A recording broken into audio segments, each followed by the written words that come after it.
My name is Ren Pruitt.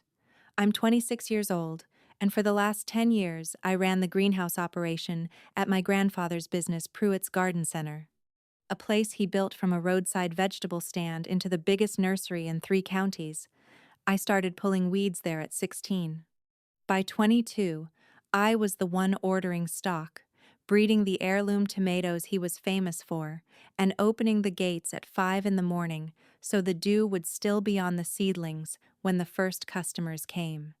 The morning of my grandfather's will reading, my Uncle Roy sat across the lawyer's conference table in a new suit, leaned back in his chair, and smirked at me. Not subtly. He wanted me to see it. When the attorney got to the part about the business, the garden center and all associated assets shall pass according to the separate governing documents, Roy actually chuckled out loud and said, to the room, "Well, I think we all know how that shakes out. Ren, honey, there might be a part-time job in it for you, if you ask nice." He'd run the books at Pruitt's for years. He assumed those governing documents made him king. He looked at me like a man who'd already won, like I was a child who'd wandered into a room meant for adults. What my uncle didn't know was that 2 years before he died, my grandfather had sat in this same office and signed something Roy had never seen. He didn't know there was a second envelope sitting in the attorney's folder, sealed, with instructions to open it only after the will was read. He thought the smirk was the end of the story. It was about to become the most expensive expression he ever made. Before I tell you what was in that second envelope, do me one small favor: hit like and subscribe. It helps the channel more than you know. And drop your city and the time where you're watching in the comments. I love seeing where you're all tuning in from. Let me take you back 10 years, to the first summer I started pulling weeds. To understand why my uncle thought he'd already won, you have to understand the place I held in the Pruitt family, which was barely a place at all. My grandfather, Theo Pruitt, had 2 children. My Uncle Roy, the son loud, certain, the one who shook hands like he was running for office. And my mother, the daughter, the quiet one, who married young and died of an aneurysm when I was 9. After she was gone, my father drifted away by degrees, and I spent more and more summers and weekends at the garden center, in the orbit of the one person who still seemed glad I existed.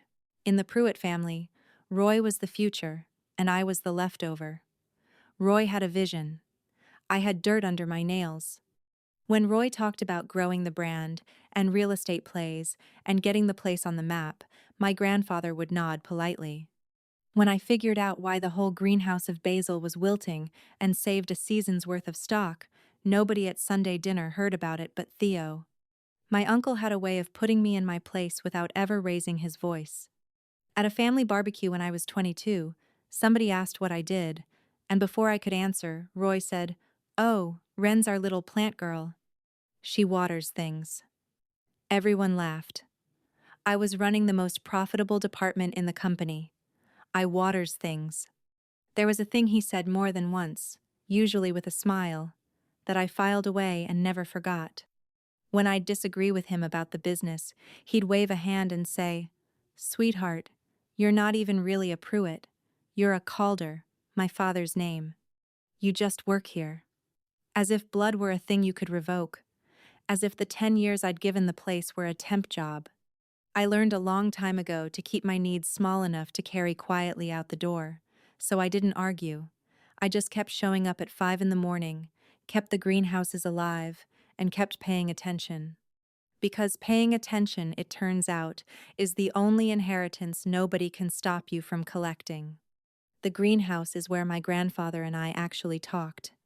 He'd come out at first light with 2 cups of coffee, and we'd walk the rows together while the sprinklers ticked, and he'd tell me things he never told Roy. How he'd started with one folding table and a hand-lettered sign on Route 9. How he'd nearly lost the place in a hailstorm in 1986 and replanted every flat by hand. How he'd learned the hard way that the people who talk the most about a thing are rarely the ones willing to kneel in the mud and tend it. "You know what's wrong with your uncle, Ren?" he said one morning, pressing a seed into a tray with a thumb gone permanently brown from 40 years of soil. Roy's never grown a thing in his life. He's only ever bought and sold.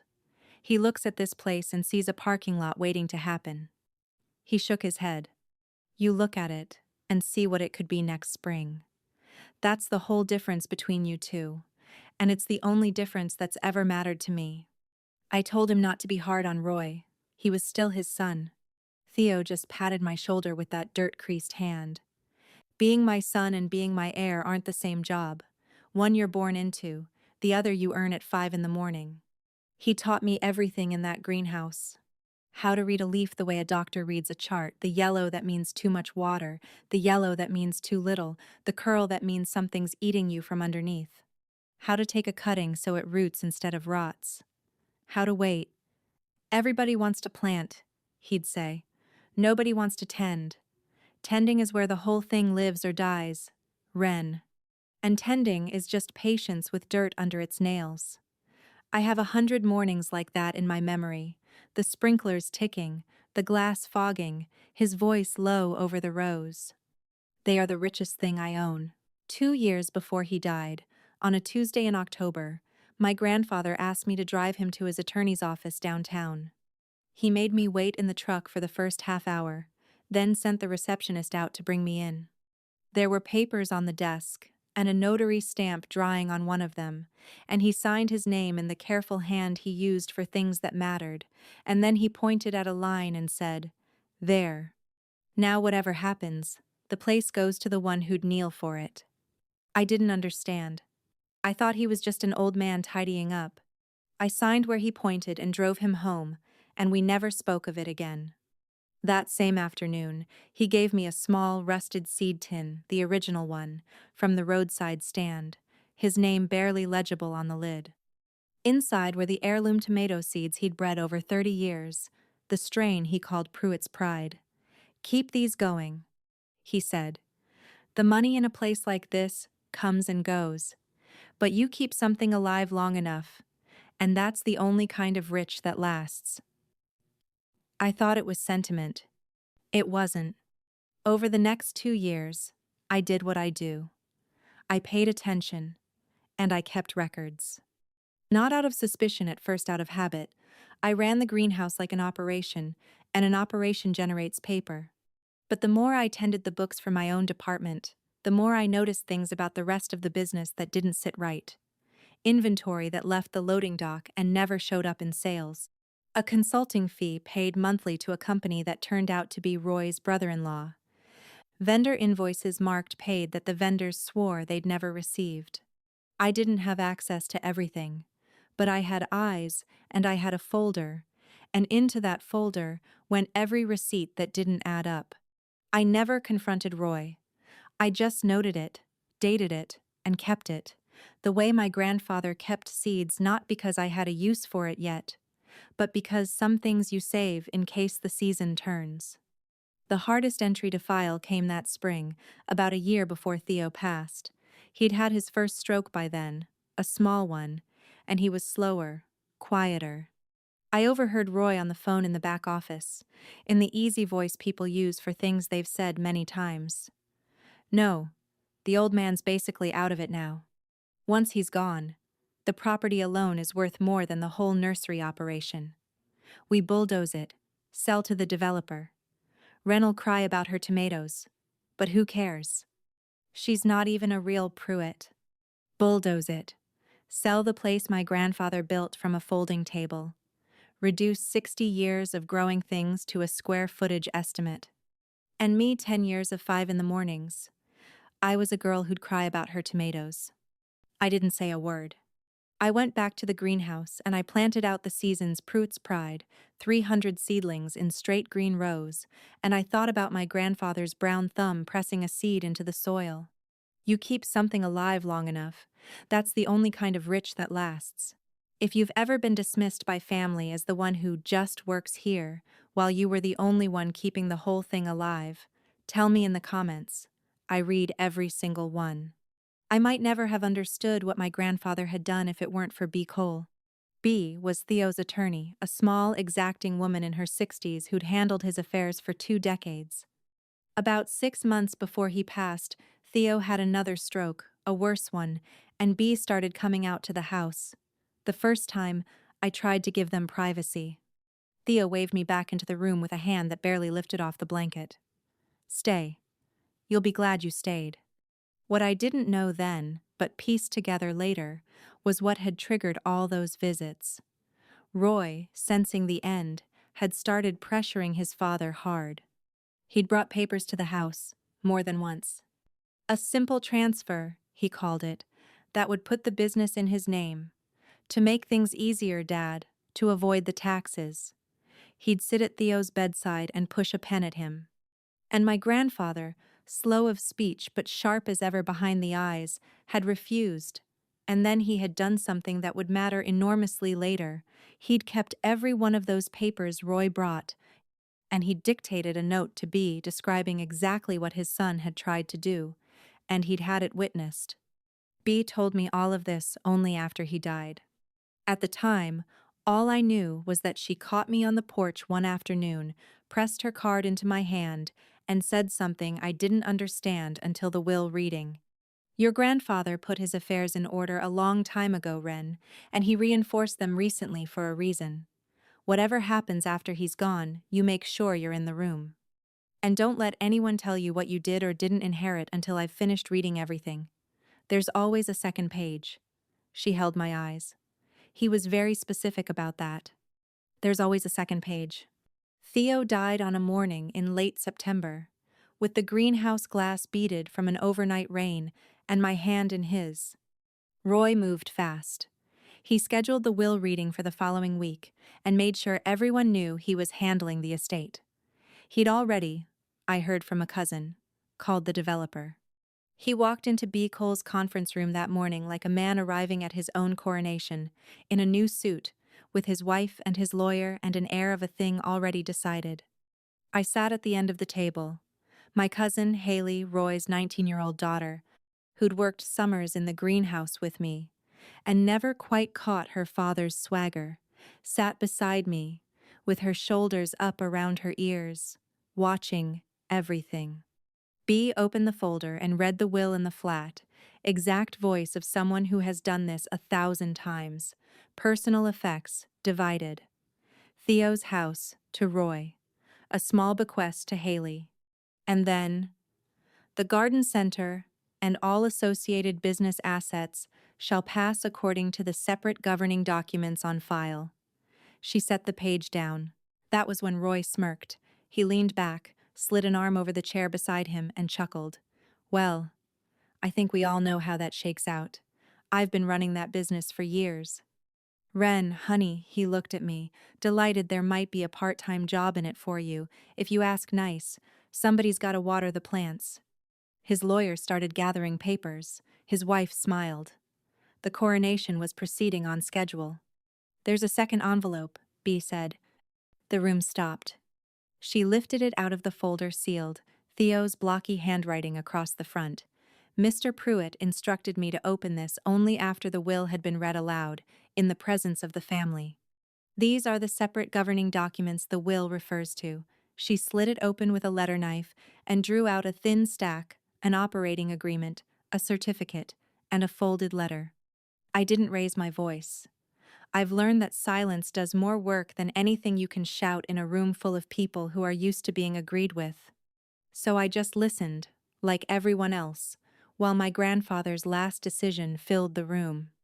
2 years ago, B read, Mr. Pruitt converted Pruitt's Garden Center into a limited liability company.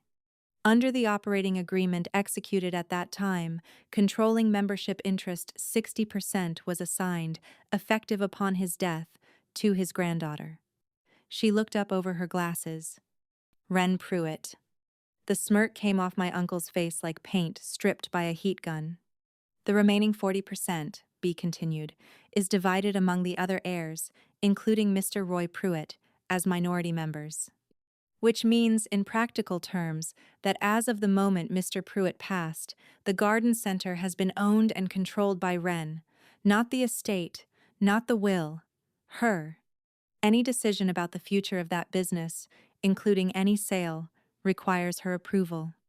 Roy was on his feet, the chair rocking behind him. That's impossible. I run that company. I've run it for years. He was sick. He didn't know what he was signing. She was out there alone with him every single morning, filling his head. He jabbed a finger across the table at me. You think a judge is going to believe a confused old man just happened to hand 60% of his business to the granddaughter who had him to herself at dawn every day? This won't hold for a week. I'll bury it in court. His wife put a hand on his sleeve. His own lawyer had gone very still, the way a lawyer goes still when his client is making promises the file can't keep. I anticipated you would say exactly that, Bea said, unhurried, and she drew out the next pages. So did your father. Bea laid them on the table one at a time. Calm, the way you lay out evidence and let it speak. These are the documents you brought to your father's bedside this past spring. Roy, the transfer papers, attempting to move the business into your name while he was recovering from a stroke. He kept them. And this, she set down a witness statement, is a note he dictated to me and signed, describing those visits, your pressure, and his refusal. He executed the LLC 2 years ago, long before any stroke, in full health, witnessed and notarized. The controlling transfer to Wren predates your father's first illness by more than a year. She squared the pages. If you contest the LLC on grounds of incapacity or undue influence, these documents will be the first thing produced. They don't show a confused old man being manipulated by his granddaughter. They show a clear-minded one protecting his life's work from his son. I'd advise you to think very carefully before you put that in front of a judge. The room was dead silent. Roy's lawyer had stopped gathering papers. His wife was staring at the table. And there was one more page, Theo's letter, in his own hand. Bea read it aloud. To my family. If you're hearing this, then Roy has probably already smiled at Wren like he won something. I made the will plain on purpose, so my son wouldn't fight me while I was still alive to watch it. But the business was never going to a man who wanted to pave it. Wren is the one who knelt in the mud at 5 in the morning for 10 years. She is the one who kept things alive. Blood made Roy my son. 5 in the morning made Wren my heir. Take care of the place, Wren. Keep the tomatoes going. The money comes and goes, but you keep something alive long enough, and that's the only kind of rich that lasts. Bea folded the letter. That's everything, she said. Roy sat down slowly, like all the air had gone out of him. He looked at me across the table, the niece he'd called a plant girl, the one who just watered things, the one who wasn't even a real Pruitt, and for the first time in my life, my uncle didn't have a single thing to say. I didn't gloat. There's nothing to win when the prize is a greenhouse, and the one person who'd have celebrated it with you is in the ground. Roy threatened to contest it anyway. That first week, he talked to 2 lawyers. Both told him what Bea had already told him, a controlling interest assigned by a competent grantor 2 years before any illness, witnessed, notarized, and protected by the grantor's own documented account of his son's coercion, is about as airtight as it gets, and that his own bedside transfer papers would bury him the moment he filed. He didn't file. The fight went out of him the way it goes out of men who realize the proof was never on their side. I had a choice about what to do with the rest of it, the inventory that walked off the dock, the consulting fees, the brother-in-law. I had the folder. I could have handed it to the kind of people who turn folders like that into charges. I thought about it. Then I thought about my grandfather, who'd refused to burn his own son, even when his son tried to burn him. I didn't press anything. Instead, as the controlling owner, I called a meeting, laid the real books on the table, and gave Roy a choice. A fair buyout of his 40% at an honest valuation, paid over time, and a clean exit, or he could stay on as a minority member under audited books, where every dollar had to match a receipt. He took the buyout. I think we both knew he couldn't survive transparency. The skimming stopped the day the books had a real owner. Pruitt's Garden Center is still there, on Route 9, where my grandfather put it. The developer's offer is in a drawer somewhere, unanswered, and it's going to stay that way. We had our best spring in a decade this year. I expanded the greenhouse, hired 2 more growers, and put my grandfather's original rusted seed tin on a shelf above the register where every customer can see it. It was Haley who came to me first, the day of the reading, before I'd even left the parking lot. My cousin caught me by my truck, 19 and shaking. "I heard him on the phone last year," she said, the words tumbling out. "Talking about bulldozing the place, about selling." I didn't say anything because he's my dad and I was scared and I figured somebody older would stop it. Her chin trembled. Nobody stopped it but Grandpa. "I'm sorry, Ren. I should have told you what he was planning." I pulled her into a hug. "You were a kid in a hard spot," I said. "You're telling me now. That counts more than you know." "Can I?" She hesitated. "Can I still work the greenhouse this summer? I know my dad's like the villain now, but I love it out there. I always have." Grandpa showed me how to pinch the suckers off the tomatoes and I never forgot. "Every summer you want," I said. "I mean that. You're a Pruitt where it counts, Haley. Out there in the dirt at 5 in the morning. That's the only place the name's ever meant anything.